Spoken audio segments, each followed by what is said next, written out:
So I'm Kate, and I am one of the languages teachers here at QE, Queen Elizabeth Sixth Form College.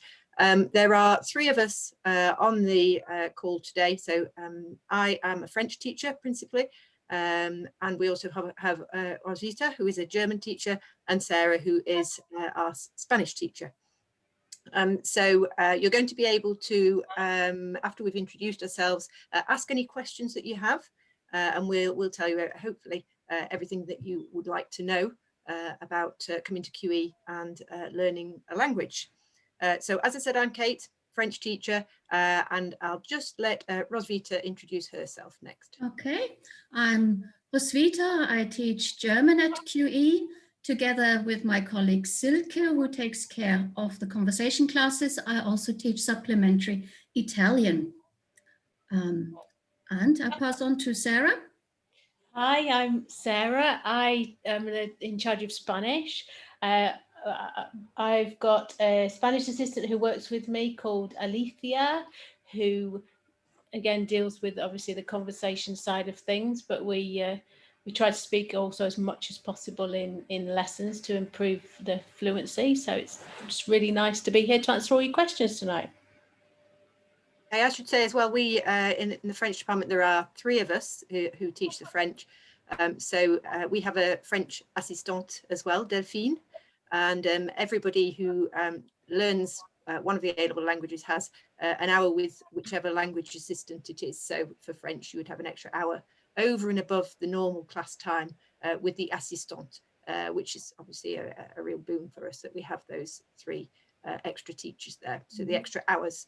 And then there's also the other French teacher is Louise Nicholson, and she and I share the French teaching. Now, if you have any questions that you'd like to ask, there's a Q&A button at the bottom where you can put questions in. So if you have questions, we'll answer them as we go along. Any questions that you have. So it's a Q&A button down at the bottom. And first question's in. So if you haven't done one of the languages at GCSE, can you still do it at college? Okay, so I'll answer this one since it's first one up. You possibly can if you have, for example, spent time in the country. So for example, at the moment, I've got a girl who went to school in France, and so therefore she has a reasonable level of French already, but she hasn't got GCSE. In that sort of a case, then yes, you might be able to do the language.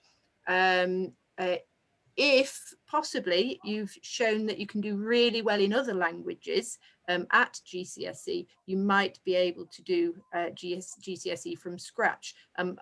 Sarah, you have quite a few Spanish students. Do you want to talk for a moment about that? Yes. Obviously, we'll look at everybody who wants to do Spanish A level without a GCSE, but obviously you need to have really had experience and got good grades, or potentially getting good grades in either French or German usually.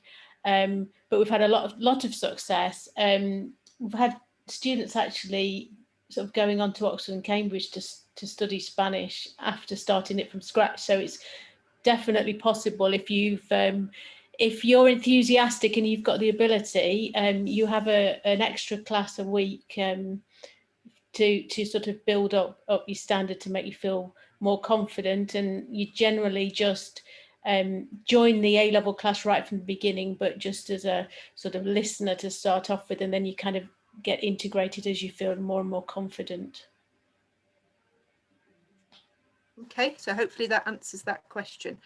Class sizes is the next question. What are the class sizes like? They vary. It depends on the intake. So often in French we have, well, this year we have 2 classes in the first year, 2 in the second year, and they vary in size. I think at the moment our French classes are about between 15 and 18. Roswitha, do you want to mention anything? Class sizes, yeah, I have 16 in the first year at the moment and 8 in the second year. 16 is quite unusually big for me. Normally it's smaller, but it's still a good size that you can work with quite comfortably in a classroom. Right. Shall I have a go at this next question straight away, Louis, who wants to know what topics do we learn about in German? So both in German and in French, we do the Educas syllabus. And in the first year, you have a topic that's called being a young person in the German-speaking world that connects quite nicely to what you did at GCSE. So you look at young people and social media, young people and music, young people and friendships, relationships, family. So you deepen the topics that you've done at GCSE there, and you learn to give opinions. You also learn about facts, what's happening, what's going on in the German-speaking countries. And then the second big topic in the first year is customs, traditions. So you look at festivals, traditions, some of which you may already know, like Christmas, and others might be new to you. And again, the emphasis is on culture and on building up your vocabulary to talk about these things. And then in the second year, it gets more complex. So you talk about modern German society, basically, and how this has developed since the fall of the wall. And you look at the multicultural society, immigration, integration of the various groups in society. You also watch a film and read a book in the second year. I think in French they watched the film earlier and in Spanish. Anyway, yeah. So the next question is actually related to that. If you want to do French and German, is the course the same? Well, I mean, Roswitha's talked about the topics there. So for French, yes, the topics are very similar. Obviously, it's French culture, society.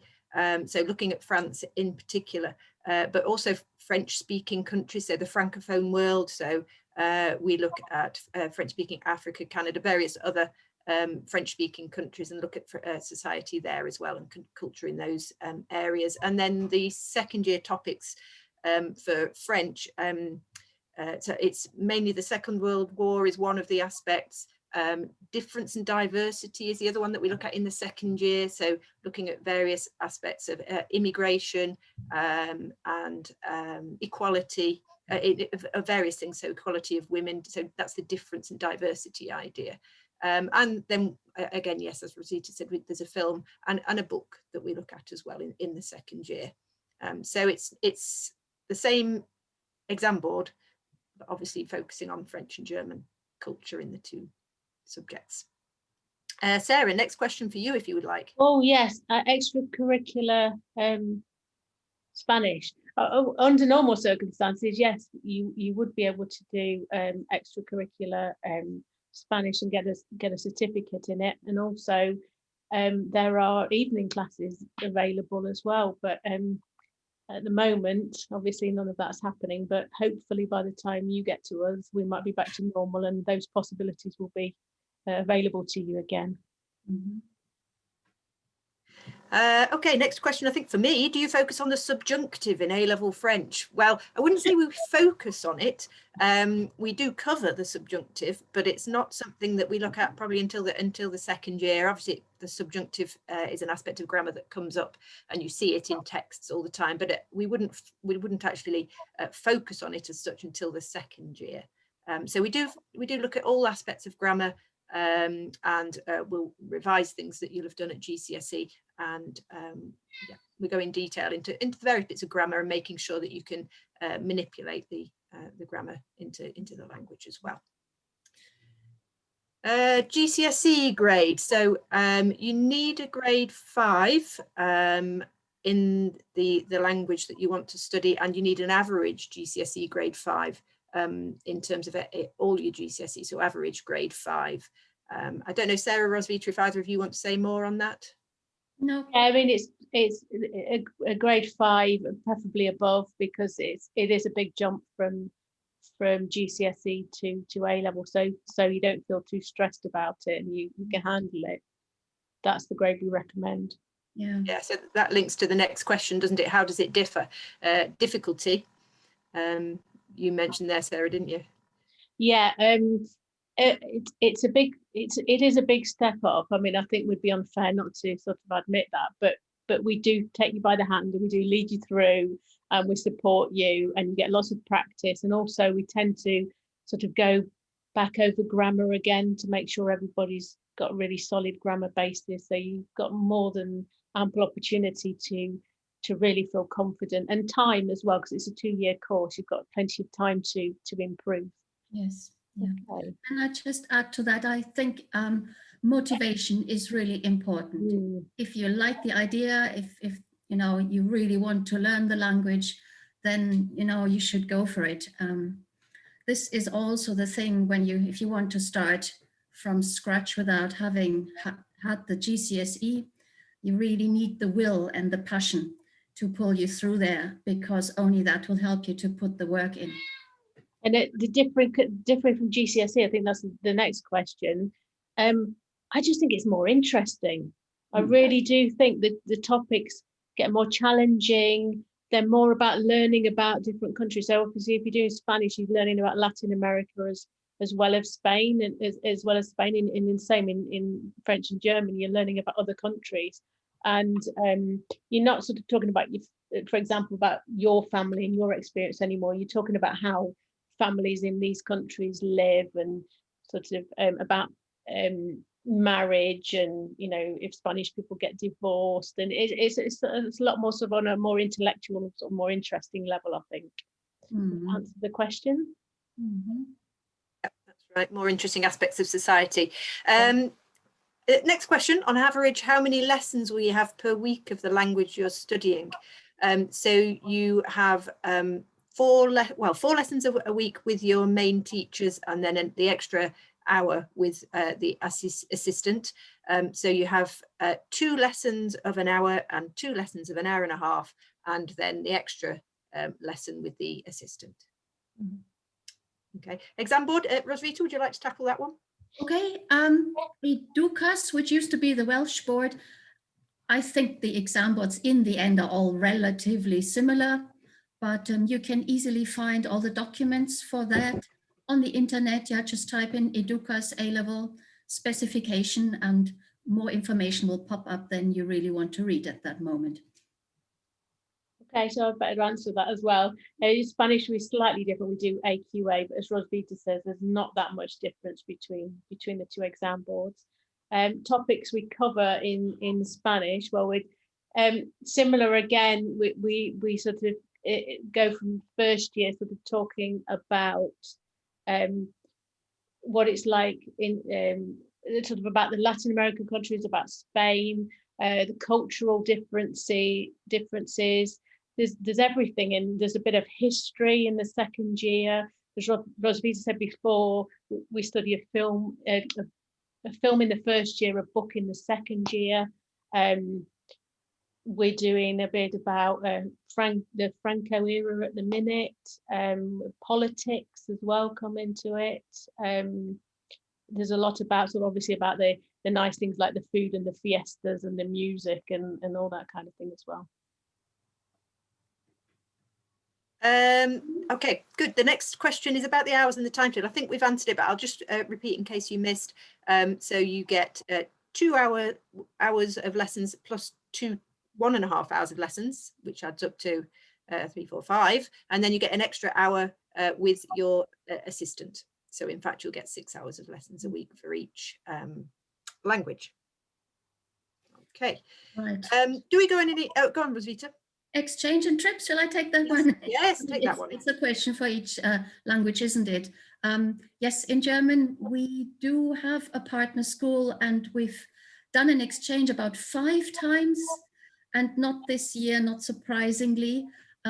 So basically, if we have enough students who are happy to go on the exchange and want to host an exchange partner, and as long as there isn't a global pandemic on, I'm happy to organize this again. In French, we've had traditionally, again, not this year, but we've traditionally had a homestay where we've gone to Paris or Lille. We've had a very successful homestay, either Paris or Lille. Well, obviously not this year. Lille is great. Yes. Okay, I better answer that as well. We haven't had a trip as such because it tends to turn out to be quite a little bit more expensive to go to Spain with a sort of school group of our size than it does to for students to actually put a package together for themselves, to be honest.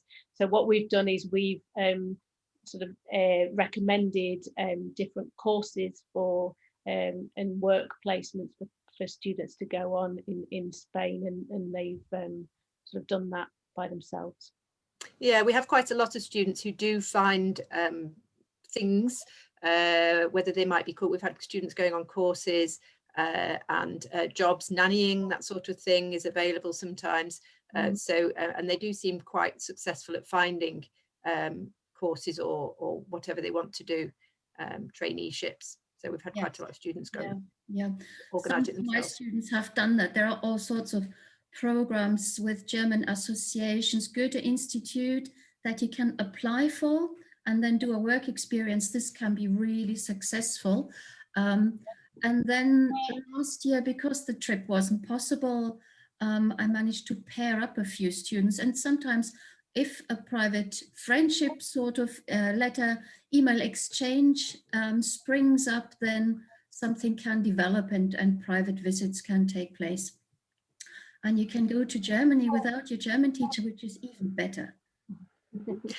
Okay, we've got one more question. What are the exams like? So in the EDUCAS exams, so for French and German, you have 3 components. You have a speaking component, which is worth 30%, a listening, reading and translation component, which is worth 50%, and a writing component, which is worth 20%.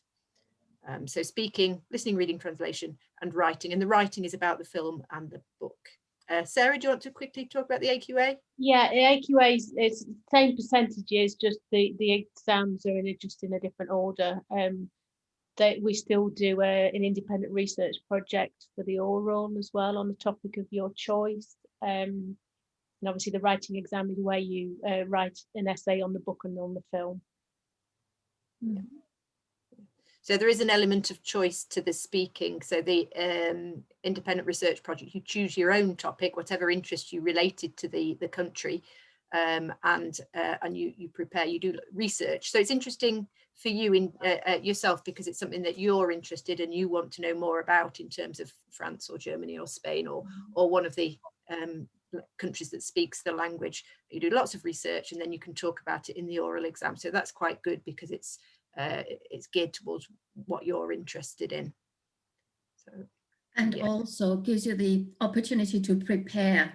You know, it's a sort of relatively safe thing, just as the essay. Okay, you may not know the question, but if you know your book and film very well and you've practiced it, you know, it's a controllable exam, that one. Okay, so we don't have any more questions. So if you want more information, go onto the QE website, and there are links on there that will help you, and they have a link to the subject websites as well that you can have a look at, and hopefully that will answer any other questions that you've got. So thank you very much.